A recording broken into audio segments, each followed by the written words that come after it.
महाराज जी, लोग तीर्थ स्थान पर तीर्थ याटन करते हैं, जबकि भगवान सभी जगह हैं, कन कन में हैं। तो धार्मिक स्थलों पर जाना चाहिए या नहीं महाराज जी?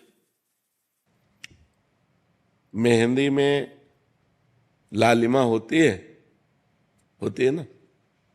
पर मेहंदी के पूरे पेड़ को चीर डालो, कहीं लालिमा दिखा दो, तुम तुम्हें समझे नहीं ना। उसकी एक प्रक्रिया है ना। उसके पत्ते तोड़िए, उसको बांटिए, बांट के लगाइए, आधा घंटा लगा रहने दीजिए, फिर धो दीजिए। तो आपको दूध में घी है, पूड़ी पका सकते हो, लेकिन घी है उसी में।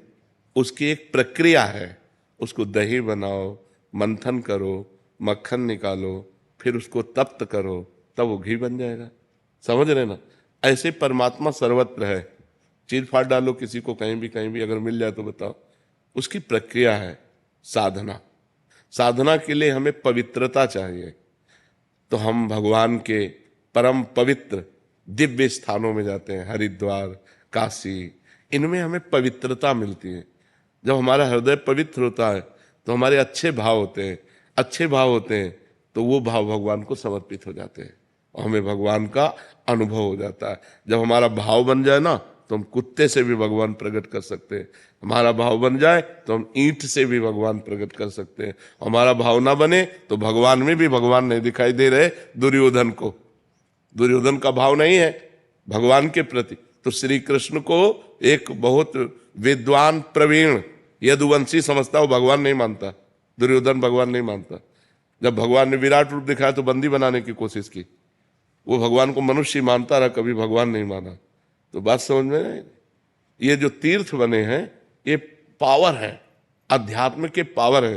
जैसे गंगा जी नहा के आप देखो कैसा लगता है, एकदम फ्रेश, लेकिन नियमानुसार। अब गए कुल्ला कर रहे हो, थूक रहे हो और मल रहे हो, साबुन लगा रहे हो, कोई अनुभव नहीं होगा। गए साष्टांग दंडवत किए, माथा में जल रखा और गए बस चुपचाप 5, 7, 11 डुबकी लगाई, एकदम बाहर हो गए। देखो एकदम आनंद आएगा।